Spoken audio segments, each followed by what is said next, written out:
ये कहानी छतरपुर नाम के एक छोटे से गांव की है, जहां बिरजू नाम का एक गरीब व्यक्ति रहता था, जो स्वभाव से बहुत ईमानदार और कर्म से बहुत मेहनती था। बिरजू का एक बेटा था जिसका नाम किशन था। किशन भी अपने पिता की तरह बहुत मेहनती था। किशन जब छोटा था तभी उसकी माँ का किसी बड़ी बीमारी के चलते देहांत हो गया था, जिसके पश्चात किशन के पिताजी ने फैसला किया कि वह दूसरी शादी कभी नहीं करेंगे और खुद ही किशन को पालेंगे। दोनों पिता पुत्र राजा सूर्यभान के यहाँ काम करते थे। दोनों का काम राजमहल के पूरे बगीचे में पानी डालना और उसकी देखभाल करना था। दिन भर मेहनत करने के बाद राजमहल से उन्हें केवल 2 किलो अनाज मिलता था। 2 किलो अनाज में बिरजू और किशन का बड़ी मुश्किल से गुजारा होता था, इसलिए वह दोनों हमेशा भूखे ही रहते थे या फिर आधा पेट अनाज खाकर अपना गुजारा करते थे। दोनों राजमहल से मिलने वाले अनाज से खुश नहीं थे, परंतु उनमें इतनी हिम्मत नहीं थी कि वो राजा से इस बारे में कह सके। इस सब की बिरजू को तो आदत पड़ चुकी थी, परंतु किशन अभी हट्टा कट्टा था और उसके शरीर के हिसाब से उसे बहुत कम खुराक मिल रही थी, जिससे वो बहुत नाराज था। इसी सिलसिले में एक दिन वो अपने पिता से बात करता है। पिताजी, हमें राजा के यहाँ काम करना छोड़ देना चाहिए और कुछ और काम करना चाहिए। किशन के मुंह से ये बात सुनकर बिरजू तो चौंक जाता है। क्या कहा? राजा के यहाँ का काम छोड़ दे? कहीं तुम पागल तो नहीं हो गए हो? नहीं पिताजी, मैं सही कह रहा हूँ। हमें राजा के यहाँ काम करना छोड़ देना चाहिए। आखिर इतनी मेहनत करके हमें मिलता क्या है? बस 2 किलो अनाज। इतने कम अनाज से न तो हमारा पेट ठीक से भर पाता है और न हमारा ठीक से गुजारा हो पाता है। और यदि हम सही से खाएंगे नहीं तो हम काम कैसे करेंगे? इससे अच्छा अगर हम किसी दूसरे शहर में जाकर नौकरी करेंगे तो कम से कम इससे ज्यादा कमाएंगे और अभी जिस तरह रह रहे हैं उससे अच्छी हालत में रहेंगे। बिरजू भी किशन की बात से सहमति रखता था, परंतु वो राजा से बहुत डरता था, जिस कारण वो राजा की नौकरी नहीं छोड़ पाता था। बेटा, तू सही कहता है। भूखे रहने से मेरी तबीयत भी खराब रहती है। भूखे रहने के कारण कभी कभी तो मुझे दिखाई भी नहीं देता है। लेकिन हम राजा की नौकरी नहीं छोड़ सकते। अगर हम राजा की नौकरी छोड़कर भाग गए और कहीं और जाकर काम करने लगे तो राजा हमें ढूंढकर बहुत दर्दनाक सजा देगा।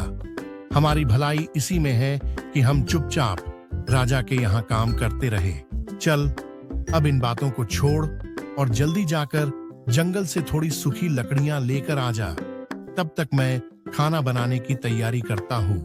पिता का डर देखकर और ऐसी बातें सुनकर किशन भी डर जाता है और दूसरे शहर जाकर नौकरी करने का अपना ख्याल छोड़ देता है। बिरजू और किशन की बीच की बात खत्म हुई और किशन वहाँ से जंगल की ओर लकड़ियाँ लेने चला जाता है। किशन के जाने के कुछ समय बाद उसके घर पर मीरा चाची आ जाती है, जो उनके घर से थोड़ी दूरी पर रहती है। बिरजू भाई, क्या हो रहा है? सब कुशल मंगल है ना? हाँ बहन, सब बढ़िया है। और बताइए, कैसे आना हुआ? मुझसे कोई काम था क्या? नहीं बिरजू भाई, कोई काम नहीं था, बस एक जरूरी बात करनी थी तुमसे, तो चली आई। हाँ बोलिए ना, क्या जरूरी बात करनी है मुझसे? बिरजू भाई, तुम्हारी पत्नी के गुजरने के बाद तुमने बहुत दुख देखे हैं। उसके जाने के बाद घर संभालना और साथ साथ काम करना, और अब भी वही कर रहे हो। अब तो तुम्हारा बेटा जवान हो गया है, तुम उसकी शादी क्यों नहीं करा देते? बहू आएगी तो घर संभाल लेगी, तो कम से कम घर के कामों से तो तुम्हें छुट्टी मिल जाएगी। मीरा बहन पर किशन की शादी हुए तो 1 साल बीत चुका है। क्या कहा तुमने? किशन की शादी हुए 1 साल बीत चुका है? लेकिन तुमने ये बात तो अब तक किसी को बताई ही नहीं है। ऐसी क्या वजह है जो तुमने इतनी बड़ी बात छुपा कर रखी है? नहीं बहन, ऐसी कोई वजह तो नहीं है। किशन की औरत अपने माँ के यहाँ है। जरा मुझे भी तो बताना, आखिर बहू अपने माँ के यहाँ क्यों है? तुमने उसे वहाँ क्यों छोड़ रखा है? बेटे की शादी क्या बहू को मायके में छोड़ने के लिए की है? तुम किशन से कहते क्यों नहीं हो कि वो अपने पत्नी को उसके मायके से लेकर आए? तुम आज ही किशन को भेज दो बहू को अपने मायके से लेकर आने के लिए। कैसे भेज दूं बहन? तुम तो देख ही रही हो, हमें गरीबी चारों तरफ से घेरे हुई है। हमारे घर में बहू को सोने के लिए एक चारपाई तक नहीं है और हमारे पास इतने पैसे भी नहीं है कि हम बाजार से चारपाई खरीद कर ला सके। और तो और, ना ही किशन के पास ऐसे कपड़े हैं जिन्हें पहनकर वो अपने ससुराल जा सके। हमारी हालत इतनी खराब है कि किशन के पास केवल 2 जोड़ी कपड़े हैं। और उनमें से एक तो बुरी तरह से फटा हुआ है। और फटे हुए कपड़े पहनकर ससुराल जाता हुआ किशन भला कैसे अच्छा लगेगा। अरे वाह बिरजू भाई, मैं तो तुम्हें बड़ा होशियार समझती थी, मगर तुम तो बहुत बड़े मूर्ख निकले। बस इतनी सी बात के लिए तुमने किशन की पत्नी को उसके मायके छोड़ रखा है।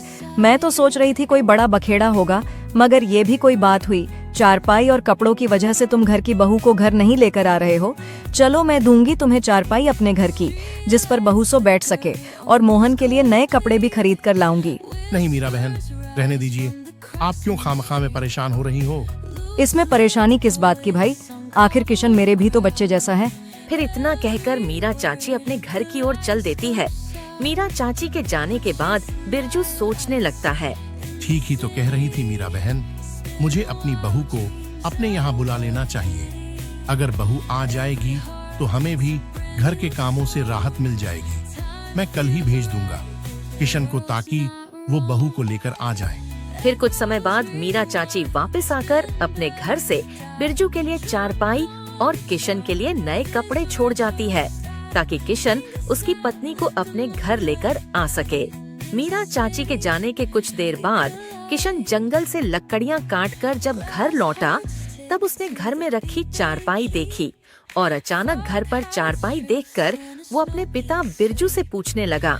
पिताजी, मुझे जंगल गए बस कुछ ही समय हुआ था, उतने में आप ये चारपाई कहाँ से लेकर आ गए? बेटा, ये चारपाई मैं नहीं लेकर आया, ये तो थोड़ी दूरी पर रहने वाली मीरा बहन ने हमें दिया है, और उन्होंने तुम्हारे लिए नए कपड़े भी लाकर दिए हैं। लेकिन पिताजी, मीरा चाची ने ये चारपाई और नए कपड़े क्यों दिए हैं? बेटा, ये चारपाई हमारे लिए नहीं बल्कि तुम्हारे पत्नी के लिए दिया है, और नए कपड़े तुम्हारे लिए ताकि तुम अपने ससुराल जा सको। बेटा, इन नए कपड़ों को पहनकर तुम कल अपने ससुराल चले जाना और अपनी पत्नी को लेकर आना। लेकिन पिताजी, हम अपना पेट ही बड़ी मुश्किल से भर पाते हैं, ऐसे में हम सुरीली को क्या खिला पाएंगे? वह हमारे घर का ऐसा हाल देखेगी तो क्या सोचेगी? हाँ बेटा, मैं समझ रहा हूँ तेरी बात भी, पर हम बहू को जिंदगी भर ऐसे ही उसके मायके में भी तो नहीं छोड़ सकते हैं ना। आखिर कभी ना कभी तो हमें उसको यहाँ लेकर आना ही होगा। इसलिए मैं कह रहा हूँ कि तू कल ही जाकर बहू को उसके मायके से ले आ। ठीक है पिताजी, जैसी आपकी मर्जी, मैं कल ही जाकर सुरीली को उसके मायके से ले आऊंगा।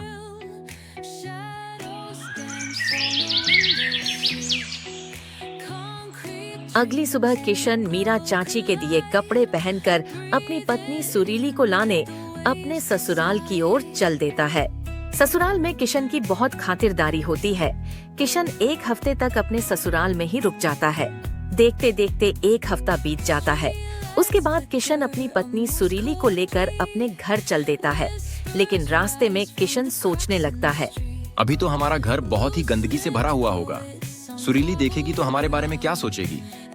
एक काम करता हूँ, अभी के लिए मैं सुरीली को मीरा चाची के घर छोड़ आता हूँ, उसके बाद मैं अपने घर की सफाई कर लूंगा, फिर सुरीली को अपने घर ले आऊंगा।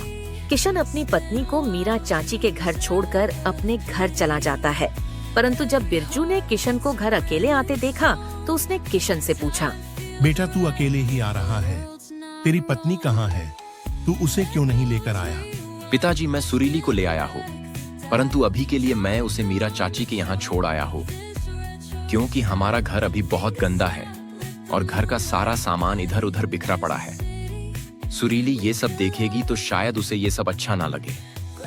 जब मैं घर की साफ सफाई कर लूंगा तो सुरीली को चाची के यहाँ से ले आऊंगा।